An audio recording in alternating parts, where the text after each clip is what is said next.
Machukos. The red soil under Neema's fingernails wasn't dirt. It was a promise she was still trying to keep. Her palms were cracked. Her back ached from hours bent double. But her grandmother's voice, thin as morning mist, steady as the hillside, echoed in her skull, Mtaka Mvunguni Sharti Ainame. The one who wants what's under the bed must bend down. And Neema? She was bending. She was breaking. But she was not stopping. Neema had been working Chief Omari's land since she was 16. First as a day laborer, then as the one they called when nobody else would take the job.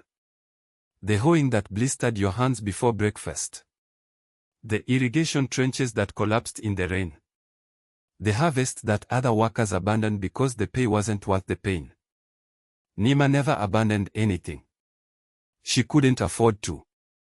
Her parents had left her nothing but a name and a grandmother's wisdom, and the name didn't buy food. But Neema wasn't just laboring.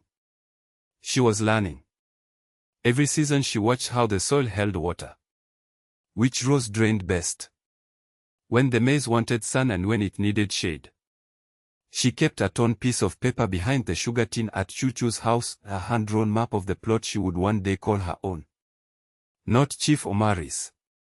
Not the village's. Hers.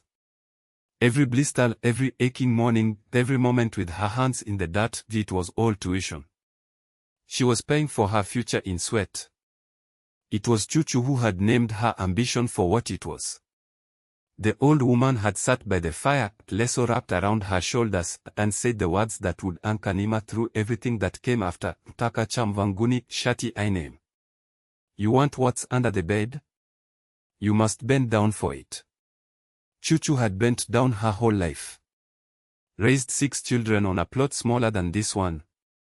Sent 3 of them to school. Never once asked for what she hadn't earned. The bed doesn't lift itself, Neema. And nobody bends down for you. So when Neema walked into Chief Omari's office and asked to buy the 3-acre plot at the ridge, the rocky, eroded, forgotten piece of land nobody wanted, he laughed. Laughed.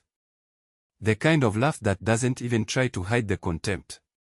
You, he said, leaning back in his carved wooden chair like the word tasted funny.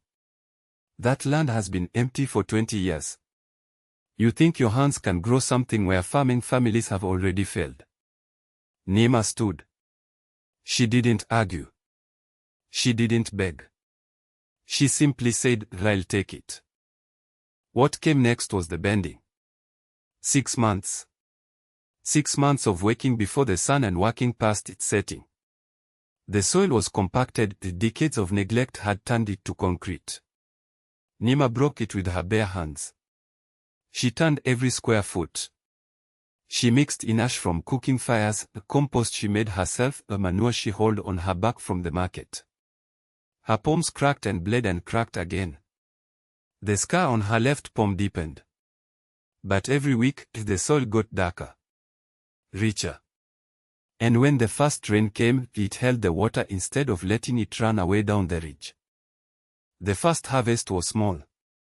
So small that other farmers pointed and whispered. 3 bags of maize from 3 acres. My grandmother grows more in her backyard. But Neema held those 3 bags like they were gold bars. Because she knew what they didn't, the first season was never about yield. It was about proving the soil could produce at all. 3 bags meant the land was alive. 3 bags meant she'd been right to bend. 3 bags meant next season would be 6. Then 12. Then more. But the soil wasn't the only thing that held secrets. Chief Omari had sold her the land on a contract, not a title. A technicality buried in clauses she hadn't understood. And when the second harvest came in, 20 bags this time, enough to draw the attention of every farmer on the ridge, Omari appeared at her gate. The land performs well, he said, standing with his arms crossed, his voice carrying that same contempt from the office. The village has decided it belongs under community management. You've proven the concept. We'll take it from here. Neema stood in the rain that night. Not sad. Not broken. Angry. The kind of anger that doesn't burn out, it forges.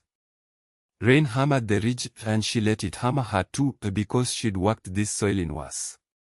Cucu appeared in the doorway of the small shelter, her lasso wrapped tight, watching her granddaughter with knowing eyes.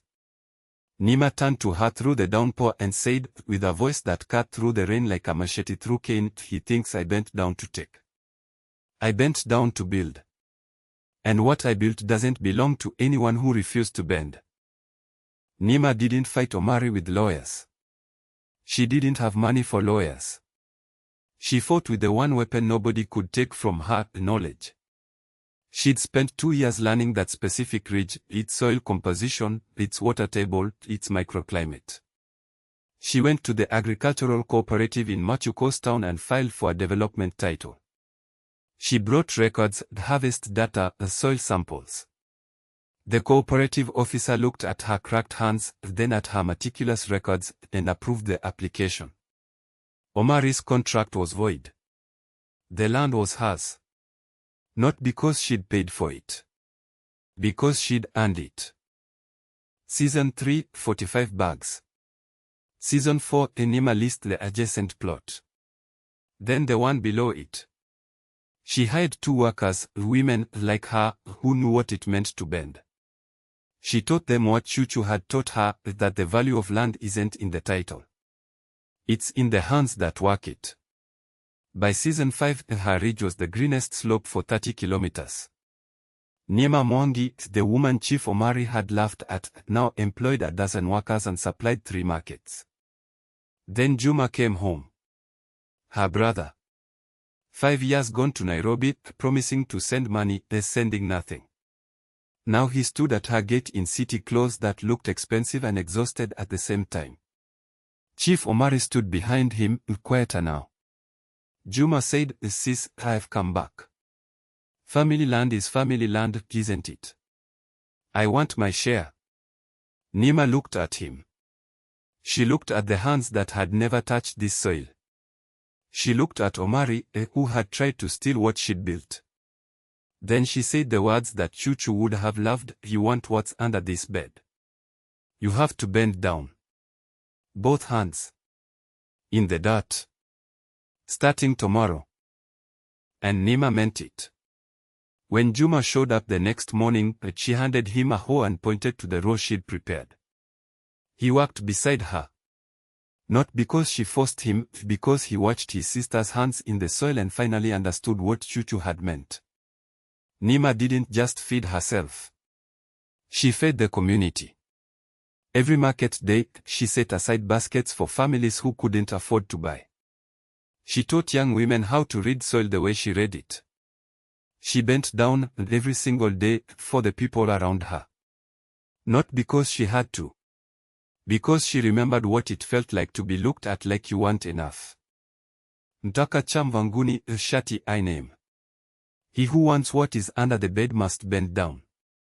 Neema didn't just bend. She stayed bent. She stayed in the dirt long enough to make it bloom. She stayed humble long enough to make it grow. And when the world tried to take what she'd earned, she didn't beg. She didn't break. She proved that the one who bends is the one who owns, because ownership isn't paperwork. It's sweat. It's soil under your nails. It's showing up when everyone said you couldn't. Today, Neema's Ridge is a training center for young farmers. Her hands are still soil-stained by noon, she still works the first row herself every morning. Her brother manages the logistics now. The cooperative names a scholarship after Cucu every year. And the 3-acre plot that Chief Omari said would never grow anything. It feeds 200 families. Neema bent down. And the earth rose to meet her. Type MVUNGANI if you've ever had to fight for something everyone said you couldn't have. Which scene hit you hardest, Neema standing in the rain, or bending in the dirt alone? Drop a 1 for the rain, 2 for the dirt. Subscribe and join the Methali family, more African wisdom dropping every single week.